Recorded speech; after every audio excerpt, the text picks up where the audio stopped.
Hi friends, welcome to our channel.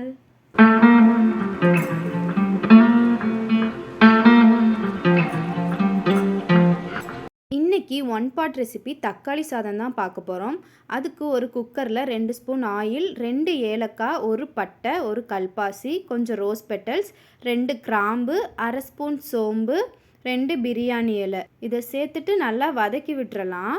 வதக்கி விட்டுட்டு இப்போ ஒரு ஆனியன் கட் பண்ணி வச்சுருக்கேன், அதை குக்கரில் சேர்த்துக்கலாம்.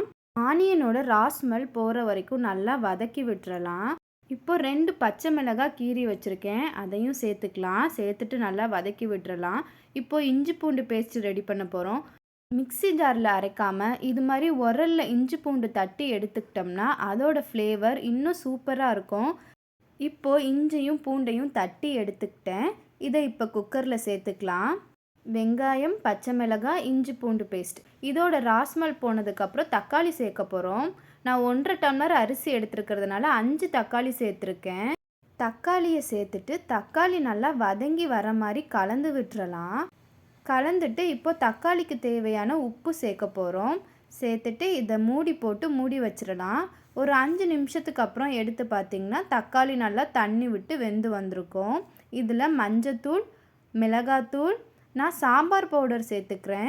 தக்காளி சாதத்துக்கு சாம்பார் பொடி சேர்த்தா இன்னும் கொஞ்சம் டேஸ்ட்டு நல்லாயிருக்கும். அப்புறம் அரை ஸ்பூன் கொத்தமல்லி தூள் சேர்த்து நல்லா கலந்து விட்டுறலாம். இப்போ மூடி போட்டு ஒரு 2 நிமிஷம் வேக விட்டு எடுத்துக்கலாம். புதினா சேர்த்துக்கலாம். புதினா சேர்த்து கலந்து விட்டுட்டு இப்போ தண்ணி சேர்க்க போகிறோம். நான் 1.5 டம்ளர் அரிசிக்கு 3 டம்ளர் தண்ணி சேர்க்குறேன். இது நார்மல் பொன்னி அரிசின்றதுனால 1 டம்ளர் அரிசிக்கு 2 டம்ளர் தண்ணி வைக்கணும். நான் 1.5 டம்ளர் அரிசின்றதுனால 3 டம்ளர் தண்ணி சேர்த்துருக்கேன். மீல் மேக்கர் இருந்தது, அதையும் ஒரு 5 நிமிஷம் சுடு தண்ணியில் போட்டு கட் பண்ணி இதில் சேர்த்துக்கிட்டேன். இப்போ அரிசி இதில் சேர்த்துக்கிட்டு உப்பு செக் பண்ணிக்கலாம். நான் உப்பு கம்மியாக இருந்ததுனால கொஞ்சம் உப்பு சேர்த்துக்கிறேன். நல்லா கலந்து விட்டுட்டு குக்கர் மூடி போட்டு 3 விசில் விட்டு இறக்கணும்.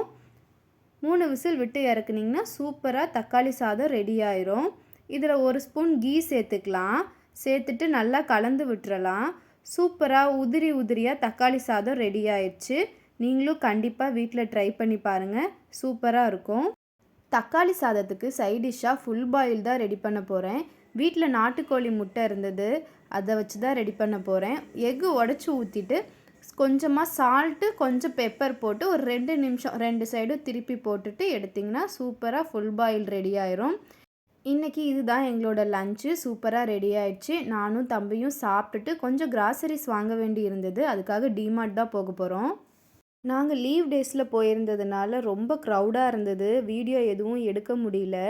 இந்த டைம் நியூ டிசைன்ஸில் கிளாஸ் கண்டெய்னர்ஸ் எல்லாம் இருந்தது, அழகாக இருந்தது பார்க்கவே. அதனால நான் 4 கண்டெய்னர்ஸ் வாங்கியிருந்தேன். இது each 25 rupees.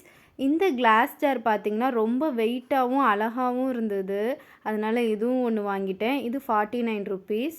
Next கிளாஸ்லேயே tea cups வாங்கியிருந்தேன். இது ஈச் 22 ருபீஸ். 2 கப் வாங்கியிருந்தேன். இதோட குவாலிட்டியுமே நல்லா இருந்தது. நெக்ஸ்ட்டு பிளேட் வாங்கியிருந்தேன். இந்த பிளேட் 39 ருபீஸ். வீடியோ பர்பஸ்க்காக தான் வாங்கியிருந்தேன், நல்லா இருந்தது. இந்த பிளேட்டு நியூவாக இருந்தது. இதோட கார்னர் டிசைன்ஸ்லாம் பார்க்கவே ரொம்ப நல்லா இருந்தது. இதுவும் 39 ருபீஸ் தான். இதில் ஒன்று வாங்கியிருந்தேன். இதுவும் சூப்பராக இருந்தது பார்க்குறதுக்கு. ஆனால் வாங்கின ப்ராடக்ட் எல்லாமே வர்த்து தாங்க. சூப்பராகவும் இருந்தது, அதே சமயம் குவாலிட்டியாகவும் இருந்தது.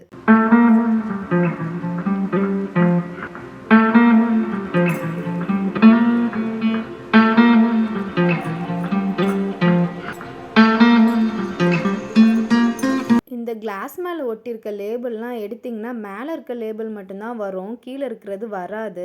அதை ஈஸியாக ரிமூவ் பண்ணுறதுக்கு ஒரு டிப்ஸ் சொல்கிறேன். நாம் க்ளீன் பண்ணுறதுக்கு ஒரு 2-3 மினிட்ஸ்க்கு முன்னாடியே அந்த லேபிளை தண்ணியில் நனைச்சி வச்சுட்டு அதுக்கப்புறம் க்ளீன் பண்ணோம்னா ஈஸியாக அந்த லேபிள் வந்துடும்.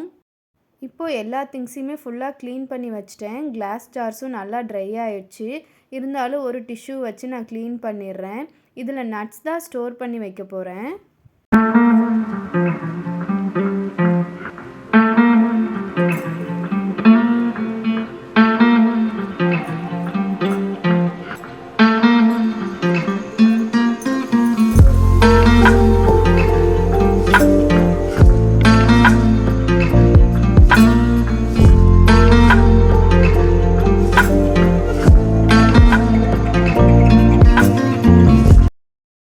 இது ஈவினிங் டீ டைம். எனக்கும் தம்பிக்கும் செம்பருத்தி பூ டீ தான் போட்டிருந்தேன். செம்பருத்தி பூ 2 தான் கிடச்சிது. அதனால கலர் கம்மியா தான் இருந்தது.